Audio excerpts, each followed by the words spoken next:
Hey, what's up guys? Iman here, Monster Gadgets. I hope you're all having a wonderful day wherever you might be. Thank you so much for joining me. And I just crossed 500 miles on my Tesla Model 3.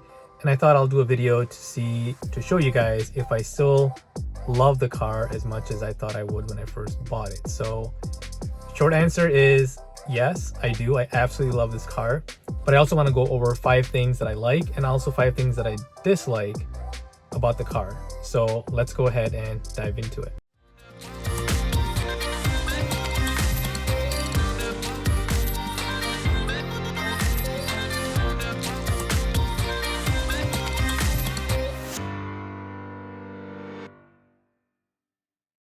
Alright guys, welcome back. So first let's talk about the things that I like about the car. Number 1 being, it's probably a given. I absolutely love the instant torque and how fast this car really is. If you haven't checked out my previous video, go check that out. I did some launches from 0 to 60 and it's mind-blowing how fast this car is. So I think that's probably expected for most Tesla owners, or if you're looking to buy one yourself, that's what you want. You want that instant torque, you want that performance, you want that speed off 0 to 60 as well as maybe even rolling, but 0 to 60 more importantly. And this thing does not disappoint. So 3.1 seconds for the Model 3 performance, and it delivers. It's by far my favorite feature on this car. Absolutely love it. Second thing that I absolutely love about this car, and you don't get this in any other car, is the one pedal driving. And if you're not familiar with that, you basically still have your 2 pedals. You got your brake, you got your accelerator, except on the Teslas, when you let go off the accelerator, it goes into regen braking, so it kind of brakes the car for you. And while it does that, it also generates some of the battery power back to your battery. So the best way for me to explain it is, think of it as a go-kart. If you've ever been in a go-kart, the minute you let go of the accelerator, it starts to basically slow down. And this is basically the same thing. The minute you let off the accelerator, the car starts to slow down, does regenerative braking. And in the 500 miles that I've driven it, it took some getting used to, I will admit. In the beginning, I did use my brake quite a bit because I wasn't able to time properly on how to stop. But it took me probably about 2 days. And after the 2 days, I was pretty comfortable letting my foot off the accelerator and knowing exactly the distance from where I want to stop to where I'm currently at, and the car basically stopping by itself. So I absolutely love that feature. And that also helps with the longevity of the brakes, and it'll last longer knowing that it's not being used as often, because you're just gonna let your foot off the accelerator and the car slows down and comes to a stop for you. So that is feature number 2 that I absolutely love about this car. Feature number 3 would have to be these seats. Right now, obviously, I'm showing you the passenger seat, and these seats are by far the most comfortable seats I've ever sat in. It basically kind of snugs your body as you're sitting there, and it just feels really, really comfortable. It feels great from the lumbar support all the way up to your cervical support and then your headrest. So this is, again, by far one of the most comfortable seats that I've ever sat in. And I really can't wait to go on a long trip with this car to really put the seats to test. But even in the city driving that I've done, by far, again, super comfortable, hands down. Feature number 3. Feature number 4 that I love is this massive display and what it's capable of doing. So, accessing all the menus from here, being able to bring up car information, your music information, camera, you name it, it is absolutely amazing and really, really quick to the touch.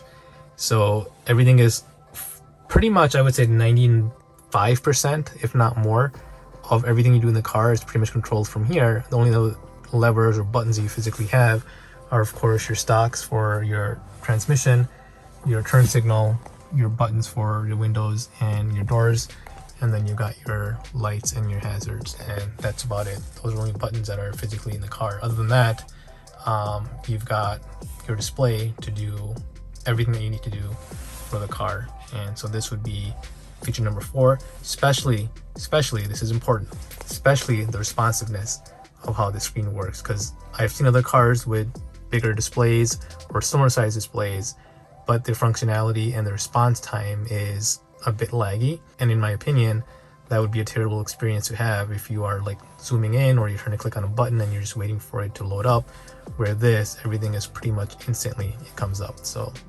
Absolutely love that. Feature number 5 would have to be the way this car looks aesthetically. Everything just flows well together, all the way from the front to the back. It's just beautiful to look at. And I can't say enough about the way this car looks, and I absolutely love it. So that would be feature number 5 that I love about this car. It gives it that sleek, aggressive look, still being classy and subtle. That's probably the best way that I can describe, in my opinion, the look of this car.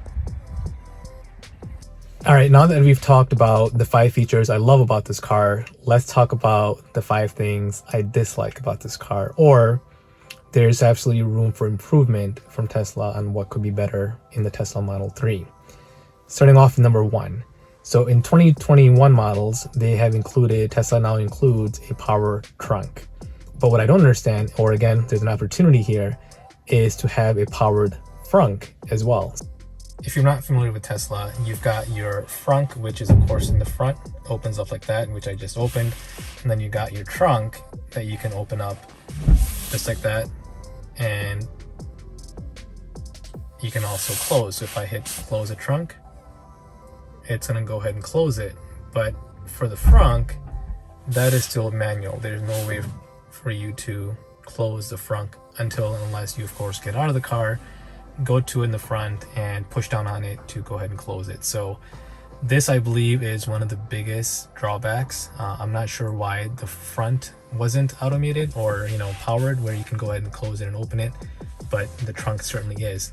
I will say you can buy some aftermarket parts to go ahead and make the frunk automatic or powered, but Tesla does not include it as a option or even a feature on the Model 3. So that is drawback number 1.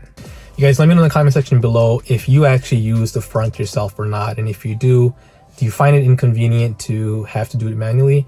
I personally have used it a few times, primarily for food, like when I've done takeouts, just because I don't want the car to smell, and if you put it in the trunk, sometimes that smell can come into the car. So I have used a frunk, but quite honestly, there's times where I'm like, I don't want to open it and have to manually close it. I know that sounds ridiculous now that I'm saying it, but it's one of those things where, it would be really nice to have a powered frunk as well. So let me know in the comment section below if you actually use a frunk, and if you do, what do you use it for? Again, for me so far, I've used it for takeout food. Outside of that, I tend to use the trunk more for my gym bag and things like that. So, all right, moving on. All right, the second thing I think there's an opportunity for Tesla to improve on is actually including the home link system, so that you can go ahead and open and close your garage without adding on the extra feature for $300. Some of the most basic cars out there have this feature built in as a standard feature. I'm not sure why Tesla doesn't include it, but if you go onto their website, you can go ahead and buy the feature for $300 more, where the tech will come out and basically install it and program it into your car. But that's another $300 that you have to spend. If you have not checked out my previous video, go check out my previous video. I do talk about a alternative method that you can use through Tesla, and one of the apps that you can get in the Tesla dashboard here, where you can go ahead and program your garage to open and close for a fee of about $5 a month. That's an extra cost that you would have to have on your car. Otherwise, you're basically stuck using an old-fashioned garage door opener. So that would be a drawback number 2. All right, so drawback number 3, or the third thing I dislike about the car so far, is there is no Apple CarPlay. So when I got an iPhone 12 Pro Max, and I've got it connected through Bluetooth, of course, and when you go to it, you can basically select an option to connect to it, and that's really the only functionality you have. So you don't have the full functionality like you would if you had Apple CarPlay integration into your car. So I will say, in my opinion, that is drawback number 3. All right, guys, so I said I'm going to talk about 5 things I like and dislike about this car. And while I've covered 5 things I like, I've only covered 3 things I dislike about this car. And I tried really hard to come up with 2 more things that I can think of that I dislike about this car, and I came up with nothing. So even the 3 things that I mentioned, can you live without these features? You absolutely can. Would it be nice to have it as a standard feature in this price range for this type of car? Absolutely. I think that's a fair ask. But the benefits for me so far after 500 miles outweigh... Oh, look, we've got a visitor. don't know what that is. Somebody just walking their dog. All right. The benefits certainly outweigh the cons, in my opinion, so far after 500 miles. Now, will I have more dislikes at 1,000 miles or 2,000 miles after I've driven it more? Maybe. I don't know. But at this point, I tried really hard to come up with 2 more things I dislike about the car, and I came up with nothing. So let me know in the comment section below what you guys think about Teslas in general. If you like them, what you like about them, particularly the Model 3s, some of the dislikes and likes. Feel free to share that in the comment section below. Right below the thumbs up button and the subscribe button. Make sure you go and hit both of those. And hopefully you enjoyed this video, and I will see you guys next time. Goodbye.